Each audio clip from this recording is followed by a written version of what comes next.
the one guy that's in there constantly is Matt Dumba. And I know we talked about it last night, but guys, there has to come a point where you say, hey, this is hurting the team, doesn't there? I think it's interesting that they're playing Minnesota next. And if Matt Dumba can't play against the Minnesota Wild, then it's time. Because this is one, if he can't get up for and play some of his better hockey, I don't know what else you can do to motivate the guy. And it's not like he's not working or trying. Yeah, I don't think that's the issue. There are a lot of mental mistakes. Yeah. And he's just making poor decisions with and without the puck. And it's, hey, I'll be honest, it's not just Matt Dumba. There are a lot of players on this team, especially last night, that were making bad decisions and making mental mistakes. And this team wasn't ready to play last night. They're going to have to be better as this goes on, and that includes Matt Dumba. I am going back to something you said earlier where you said, well, this is where the coaching, now that there's some expectations. Yeah.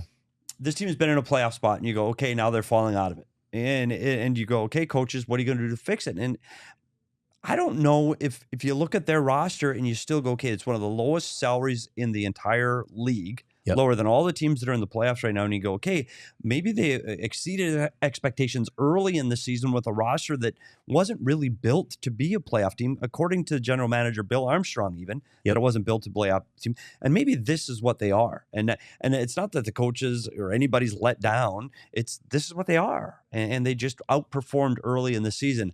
I do want to see how Coach André Tourigny handles this, because this is, for the first time ever, that it really matters. Yeah, and I agree with all of that. We've talked about the deficiencies of this roster. We mentioned it last night. Do they have a legitimate top line player? Maybe Clayton Keller. Do they have a top pair defenseman? No, they don't. Those are big deficiencies on a team.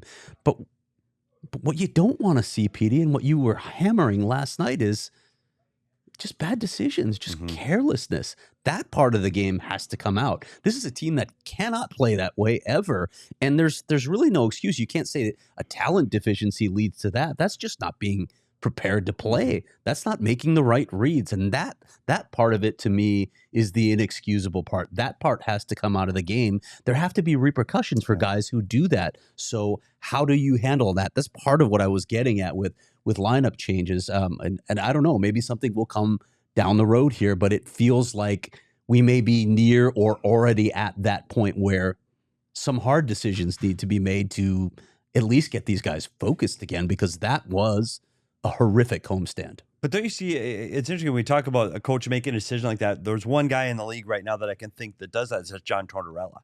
Does not matter who he is, where a guy was drafted, where he is in the lineup. If you're not following the way we want to play and the rules that we play by, you're not going to play.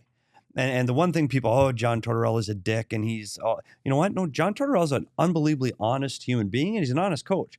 Here's the rules, play by them or don't play. Yeah, it's not on me, it's on you. And people get so upset with John Tortorella about the way he kept this guy in the lineup. Yeah, well, the guy sucks.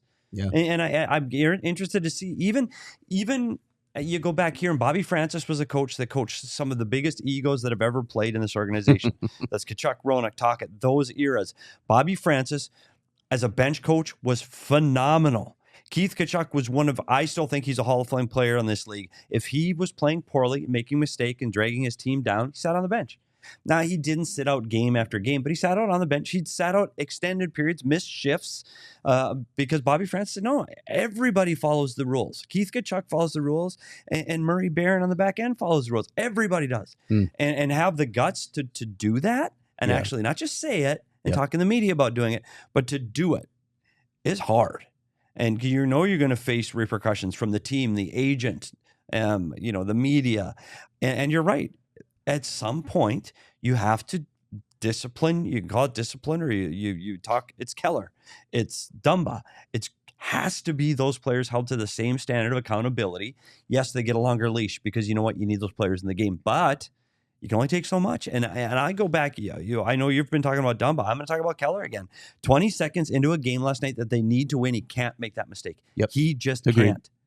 That puck has to go to the net. It's got to go below the goal line. You ask everybody to play a certain way, and he made a mistake that puts you behind 20 seconds into the most important game at that point of the season. And at some point, you got to go, Kelly, we need you. You're our all-star. You can't play like that.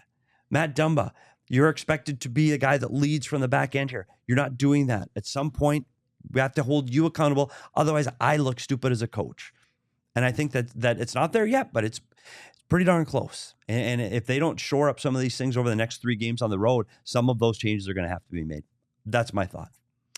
I know Matt Dumba has been source of a lot of frustration for Coyotes fans this season. There were a lot of high hopes for him coming in, but it's always tough moving to a new team, and that's something that he spoke about yesterday after the morning skate. And Craig, you had asked him how he evaluates his own game so far this season. So let's hear from Matt Dumba on his evaluation of his game.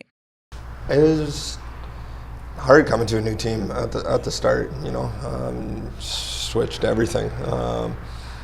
The systems, you kind of get locked into it and build habits. From playing a certain way for as long as I did, or within a certain system. So it was a little bit of getting through that, but I feel more comfortable in my game now, and kind of understanding my role here.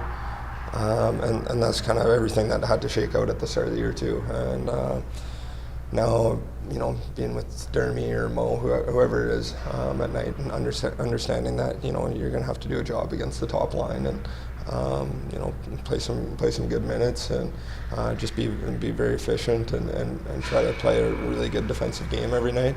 That allows me to kind of have that peace of mind of understanding my role and what I have to do to get ready and prepare each game. And I feel like I've been doing a pretty good job at that, and just trying to find that consistency. I think everyone always is trying to find that, and you're trying to be the best you can every night. So I felt more and more comfortable as time has gone on so far.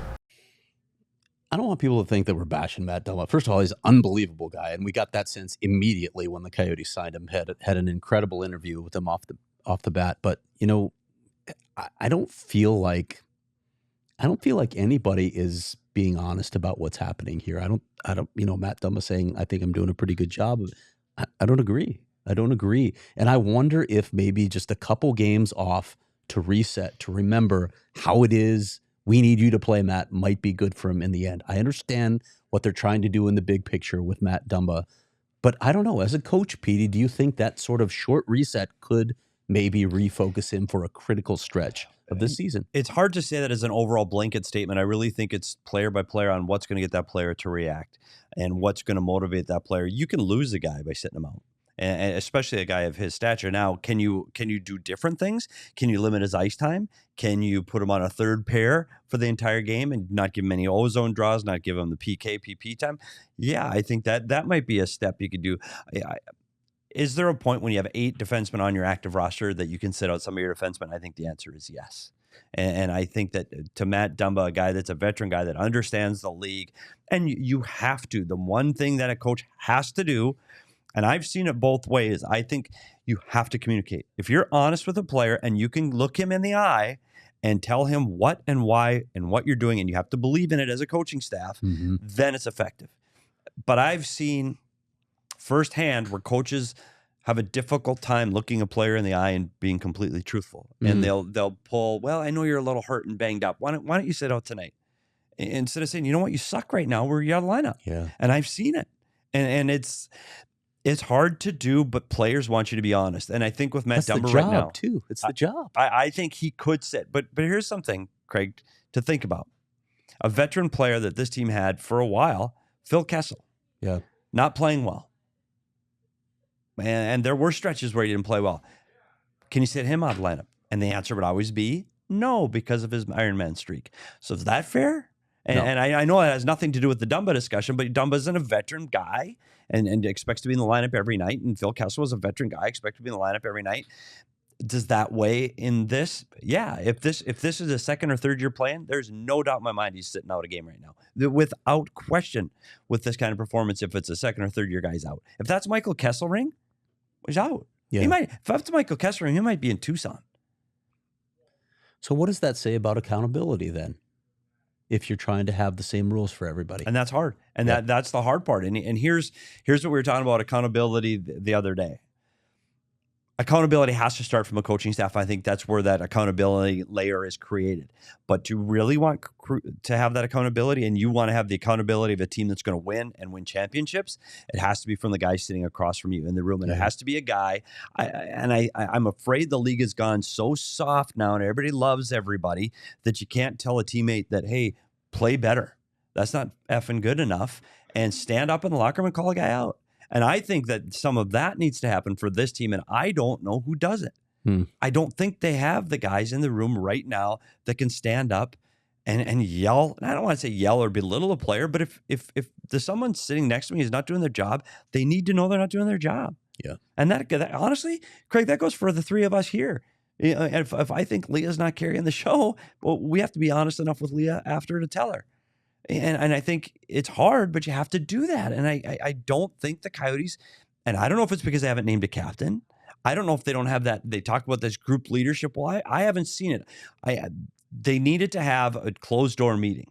Now, whether that's happened, that's none of my business. They actually had a meeting. They talked about it. That needs to be as blatantly honest and almost to the point of being vicious as it can possibly imagine, so that you can turn this ship around. And I don't mean cutting a guy, getting personal. I mean about his play, and that has to happen. And that's going to be the most important thing to see how this team responds against Minnesota tomorrow. And I mean their best players. I don't mean the third, fourth line guys or the third pair of D. I mean their top 6 forwards. How are they going to respond against Minnesota?